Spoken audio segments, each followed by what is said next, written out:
The Honest to Goodness Truth. Written by Patricia C. McKizak. Illustrated by Giselle Potter.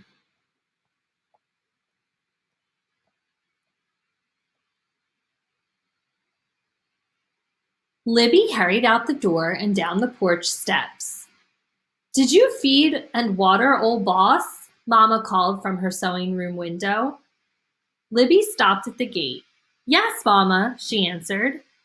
She was surprised at how easy the lie slid out of her mouth, like it was greased with warm butter. Mama stopped sewing Virginia Washington's wedding dress and came outside. Libby dropped her head and wouldn't look in her mother's eyes. "Are you sure?" Mama asked, real stern-like. "Speak the truth and shame the devil." Libby opened her mouth, but Mama placed a finger in the air as a signal for her to stop. "Libby Louise Sullivan, I'll ask you once more and again. Did you feed and water old boss?" Libby's stomach felt like she'd swallowed a handful of chicken feathers. Her eyes commenced to fill with water and her bottom lip quivered. Then, taking a deep breath and gulping hard, she owned up to her lie. "I was gonna do it soon as I got back from jumping rope with Ruthie May."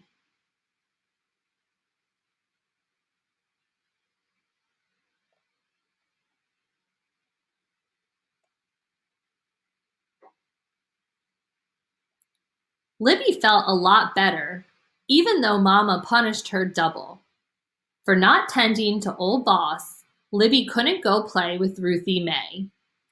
And for lying, she had to stay on the porch the rest of the day. It was the first time Libby had lied to Mama, and as far as she was concerned, it was gonna be the last.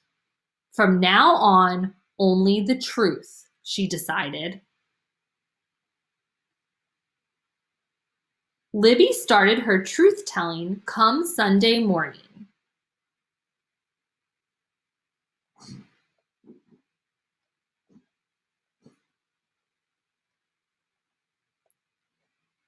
All the children from Briarsville were gathered outside the small church, waiting on Sunday school to begin. Everybody was admiring Ruthie May's new dress and matching hat when Libby came skipping up.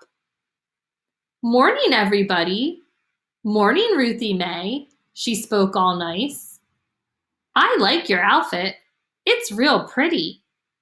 But you've got a hole in your sock." All eyes went from the hat to the dress to the hole. Meanwhile, Libby skipped up the steps and inside the church without ever noticing the hurt on her best friend's face.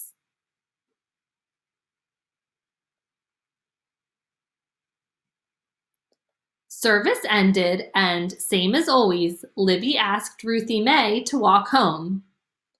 "No, no, and no again." Ruthie May glared at her. Libby was purely surprised. "What'd I do?" "You told the world I had a hole in my sock." "It was the truth," Libby pronounced, feeling satisfied. "It was plain mean," replied Ruthie May, and she hurried away.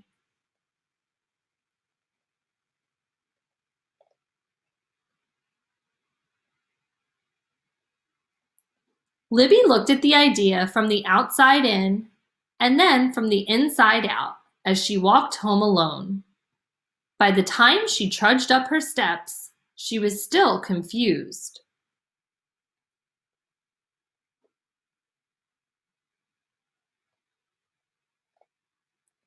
The next morning, Libby joined a group of friends on the way to school. "Did you do your geography homework?" Willie asked Libby. "It was easy," she answered. "Not for me," Willie shook his head. "I didn't understand it, so I didn't do it."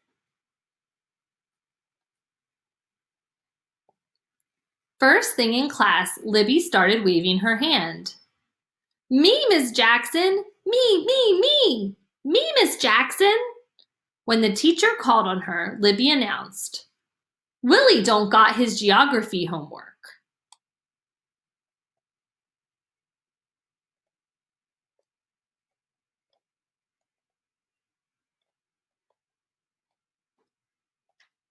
Doesn't have his homework, corrected Miss Jackson. No, ma'am, he don't. Libby was pleased with herself. Willie gave her an ugly look. Why'd you tell on me? He whispered as he headed to Miss Jackson's desk to explain. With certainty, she whispered back, All I did was tell it like it is, so there. And she folded her hands neatly in her lap.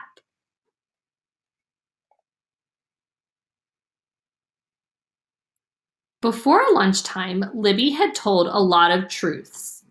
She reminded everybody how Daisy had forgotten her Christmas speech and cried in front of all the parents. She told how Charles Setta had gotten a spanking for stealing peaches off Miss Stacy's tree. And the whole class knew that Thomas didn't have lunch money and had to borrow some from Ms. Jackson. By the time school was out, hardly anyone would talk to her. Why are y'all so mad at me? Libby asked as her classmates started home without her. On Libby's way home, she wondered why her stomach felt as fluttery as it did when she'd told the lie. I promised Mama I would tell the truth no matter how much it hurt, she reassured herself glumly, and that's all I done.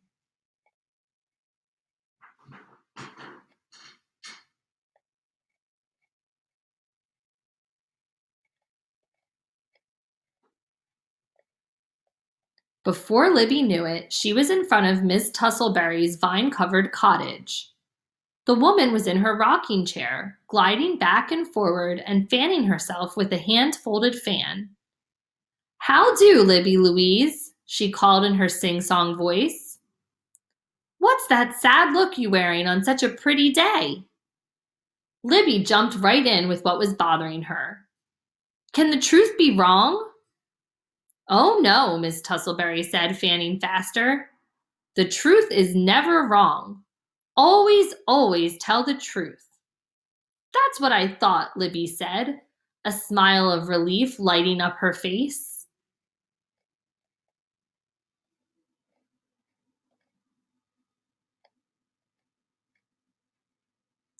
Miss Tussleberry leaned over the railing to pluck a bloom from one of the vines that grew all over her yard and up her house. Don't you think my garden is lovely? Libby thought on it. Ordinarily, she would have just said yes, for fear of sounding sassy. But that wasn't the truth. So polite as you please, she answered, Miss Tussleberry, truly and honestly, your yard looks like a jungle.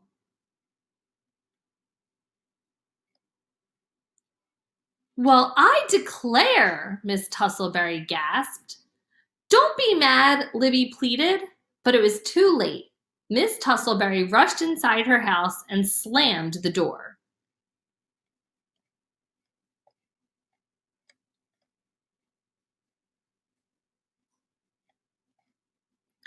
Even though Mama was busy putting the finishing touches on Virginia Washington's wedding dress, she still took time to listen to Libby's problem.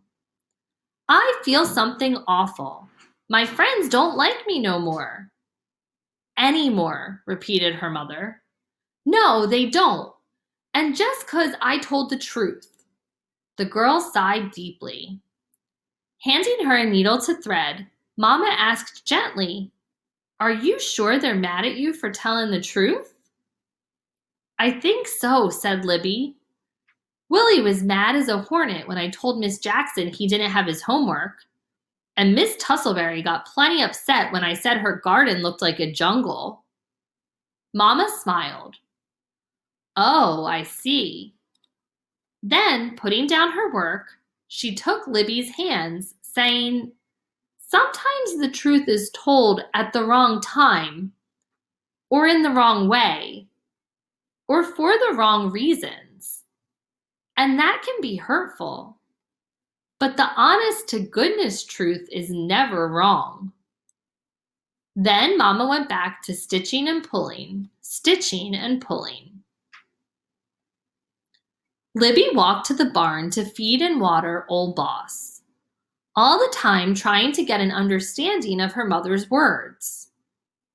Just then, Virginia Washington sashayed out of the fields and past the barn, come for the final fitting of her wedding dress. As she watched Libby brush Old Boss, Virginia burst into laughter. "That horse is older than black pepper," she said, shaking her head. "I doubt you could get $1 for that old flea-ridden sway bag." And she flounced off toward the house.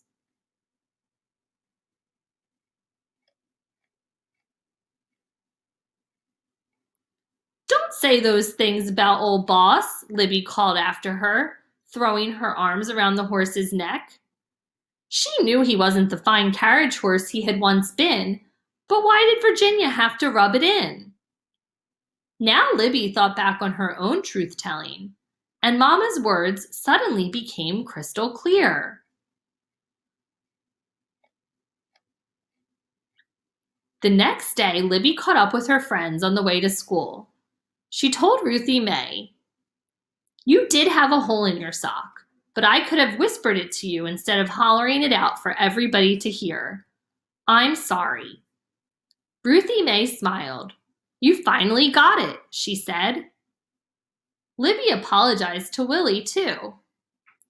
"I should have let you tell Miss Jackson about your own homework. It was unfair. Besides, nobody asked me in the first place." "That's all right.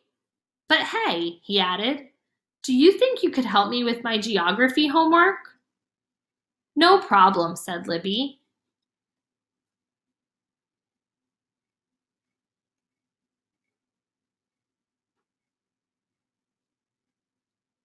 Later, Libby talked to all the other victims of her truth-telling. But there was one more person she had to see. On the way home, she headed straight for Miss Tussleberry's house. Libby found her neighbor out front, down on all fours, pulling up flowers and snatching up vines by the roots. When Miss Tussleberry saw her, she wiped her brow with the back of her hand and flashed a full smile. "I'm sorry if I hurt your feelings yesterday," Libby said. "Libby Louise, you were right," Miss Tussleberry replied. "This place had gone completely and uncontrollably wild." "But you were so mad at me." Miss Tussleberry waved a dismissing hand. "The truth is often hard to chew, but if it is sweetened with love, then it is a little easier to swallow."